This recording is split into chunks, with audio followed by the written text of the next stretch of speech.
Assalamualaikum warahmatullahi wabarakatuh. Om Swastiastu, Namo Buddhaya, salam kebajikan sahabat-sahabat dimanapun juga berada. Setelah saya up video tadi malam terkait soal serangan terhadap SBY, banyak netizen yang kemudian menggeruduk saya punya kolom komentar, sahabat ya. Mereka secara detail membeberkan kasus-kasus besar di masa pemerintahan SBY, dan itu melibatkan kader-kader terbaik dari Partai Demokrat itu sendiri. Akhirnya saya tertantang membuat siapa saja ini mereka yang pernah terjerat kasus dan apa sebenarnya motif di baliknya, sahabat. Sebab kita tahu bahwa memang di era pemerintahan SBY, ring-ring satunya itu terlibat korupsi, dan itu bukan 1-2 orang, tapi sampai 7 orang yang sangat viral.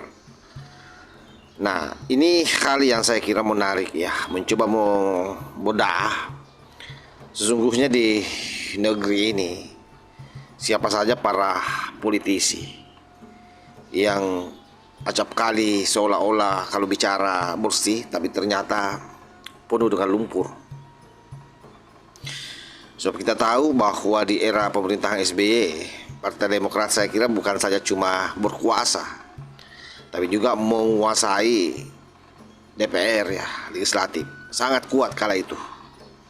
Bahkan kabinetnya boleh dibilang dipenuhi oleh kader-kader mereka sendiri. Artinya itulah puncak pengaruh politik yang tak tertandingi kala itu, sahabat.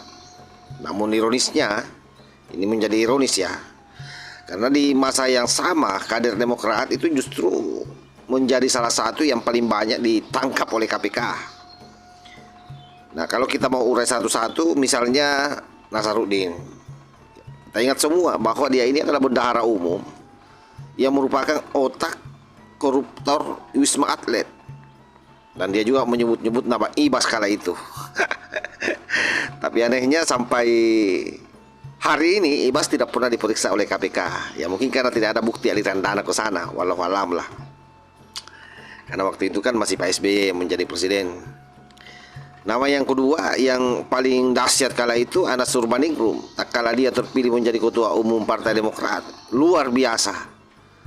Banyak kemudian yang mengatakan bahwa Anas Urbaningrum dikriminalisasi karena Pak SBY tidak rela melepaskan Demokrat kepada Anas Urbaningrum. Akhirnya menjadi pesakitan. Itu karena kasus Hambalang. Dan Hambalang inilah juga yang berkali-kali dapat sorotan pada saat Pak Jokowi menjadi presiden.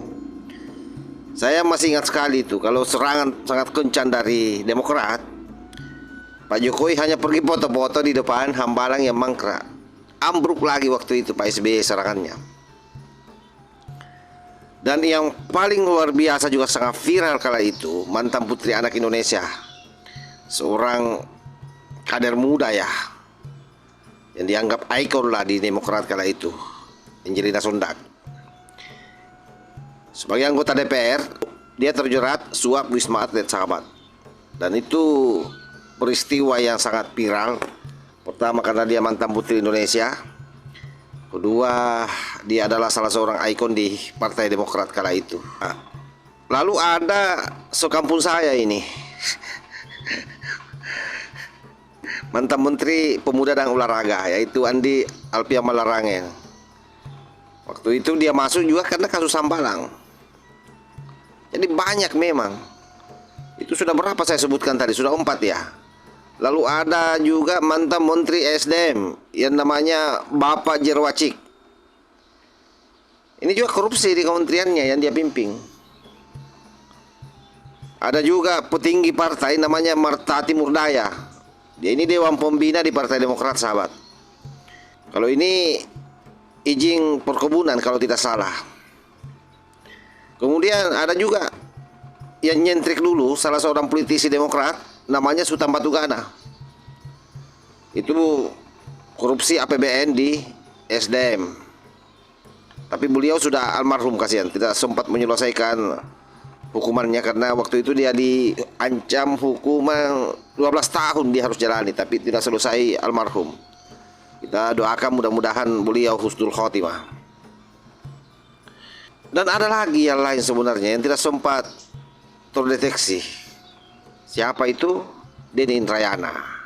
Cuma memang tidak sempat ditahan dia. Sampai hari ini kasusnya tidak jelas. Tapi luar biasa juga waktu dia menjadi wakil Menteri Hukum dan HAM. Lalu yang terakhir, yang tak kalah memalukannya sebenarnya, mantan Menteri Olahraga, namanya Roy Panci, yang terlibat kasus Panci, sahabat. Ini kasus yang paling murahan sesungguhnya di Partai Demokrat. Tetapi luar biasa hebohnya kala itu. Ya, pertama karena Roy Suryo ini dikenal sebagai orang yang sangat dekat juga dengan Pak SBY. Lalu perabotan rumah, alat-alat olahraga, macam-macam lah, sampai kamera apa, itu semua tiba-tiba saja ada di rumahnya, di rumah pribadinya ya. Nah, angkanya juga bombastis, luar biasa. Nah, karena banyaknya, sebagaimana yang saya sebutkan tadi, menurut saya ini bukan kebetulan. Tapi ini grand design, pola di kala itu. Dan tanda-tandanya ada. Di mana serangan balik itu kan pernah datang dari Nasaruddin dan Anas Urbaningrum. Dan itu bukan orang kaleng-kaleng di Demokrat, sahabat. Dia sangat dekat di dalam. Nasaruddin ini sempat menyeret-nyeret nama Ibas waktu itu ya. Dan ini sosok yang sangat luar biasa sampai dia menjadi buronan waktu itu. Ditangkap di luar negeri kan. Jadi dia bukan sekedar terdakwa, tapi sekali lagi dia bendahara Demokrat. Orang yang memegang aliran uang partai saat terpojok, Nasaruddin menyebut nama. Jadi dia terpojok, oh dia menyebut nama Pak. Siapa yang disebut? Ibas. Saya yakin semua sahabat-sahabat ingat kalau pernah menonton videonya kala dia menjadi pesakitan waktu itu. Dan bahkan mengklaim bahwa Pak SBY tahu adanya aliran dana tertentu. Nah, yang kedua Anas Urbaningrum, ex-ketum Demokrat. Dan beliau ini sosok anak muda yang luar biasa dulu, dan bahkan digadang-gadang akan menjadi RI 1 seandainya tidak di penjara. Artinya apresiasi orang luar biasa lah. Seorang pemuda yang bisa menjadi ketua umum Demokrat kala itu. Dan memang beliau kan cerdas, basicnya juga alumni pesantren. Jadi ketika dia mau masuk penjara, nyeletuk itu Anies, memberi kalimat yang saya kira sangat meledakkan telinganya Pak SBY kala itu. Waktu itu ada kata-katanya, kalau tidak salah semua sudah saya sampaikan. SBY tahu itu. Luar biasa kan? Dan ini membuat opini publik terbakar, karena yang bicara bukan lawan politik, melainkan orang dalam, elit yang dibesarkan oleh Demokrat sendiri. Tentu yang menjadi pertanyaan, apakah tuduhan itu benar atau tidak? Disinilah kita mencoba menganalisa bahwa secara hukum memang ucapan Nasaruddin dan Anas tidak pernah terbukti di KPK. Entahlah apakah tidak pernah terbukti atau hanya KPK memang tidak pernah mau memanggil nama-nama itu. Yang jelasnya tidak pernah dipanggil oleh KPK. Ibas, Pak SBY tidak pernah dipanggil. Makanya sampai hari ini ya berlihat-lihat saja mereka kan. Karena itu sekali lagi saya sampaikan, boleh jadi KPK tidak menemukan bukti aliran dana, baik itu ke Ibas atau ke SBY, apalagi kan tidak mungkin ada aliran dana. Bahkan dalam konstruksi putusan itu di pengadilan tak ada satupun yang menyebut nama keluarga Cikias, sahabat. Artinya secara hukum mereka bersih, tapi secara politik, tunggu dulu, apakah situasinya sesederhana itu? Tentu tidak. Ada konflik internal, ada perebutan kekuasaan, ada kelompok yang saling menjatuhkan. Sebutlah misalnya saat Anas dijegal, ia kan marah kala itu. Dan misalnya saat Nasaruddin ditangkap, pasti dia dendam. Artinya mereka berdua punya motif menghancurkan citra Cikias sebagai balas dendam.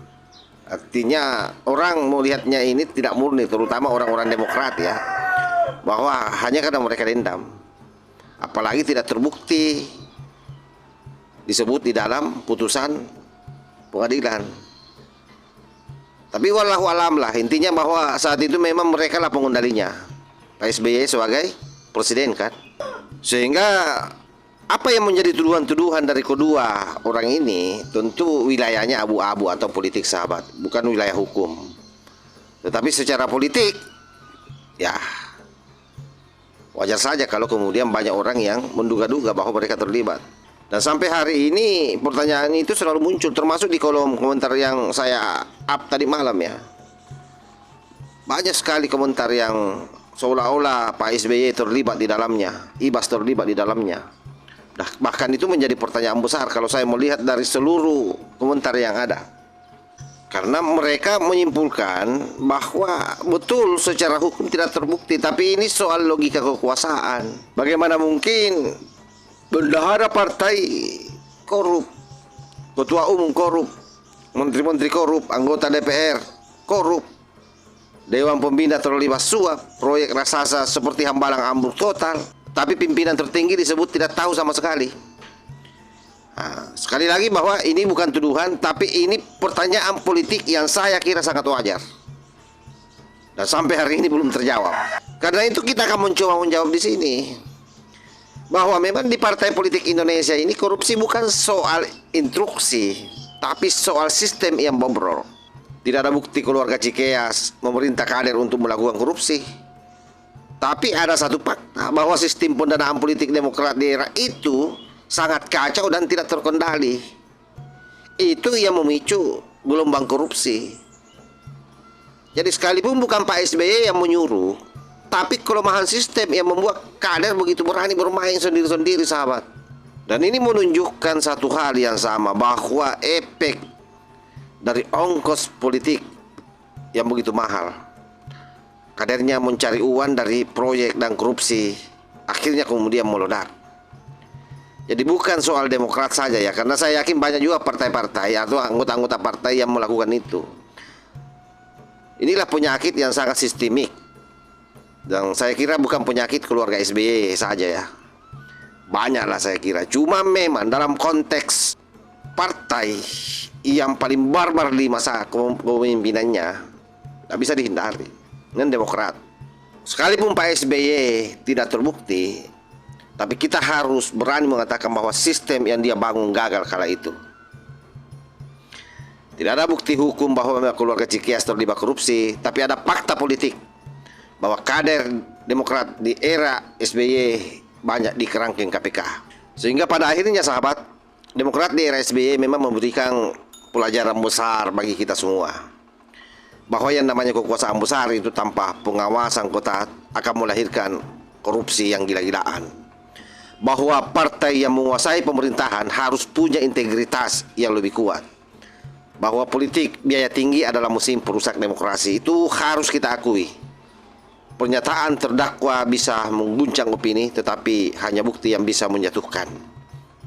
Karena itulah yang selama ini disampaikan oleh Anas Urbaningrum, Nasaruddin, apa semuanya kan ini tuduhan sebenarnya terhadap keluarga Cikeas, tapi tidak pernah terbukti sampai hari ini. Artinya secara hukum Pak SBY aman, tapi nama Demokrat saya yakin tercoreng selamanya karena ulah daripada kadernya dan kegagalan Pak SBY membuat sistem dalam hal keuangan partainya. Saya kira demikian sahabat ya, mudah-mudahan video pendek ini ada manfaatnya.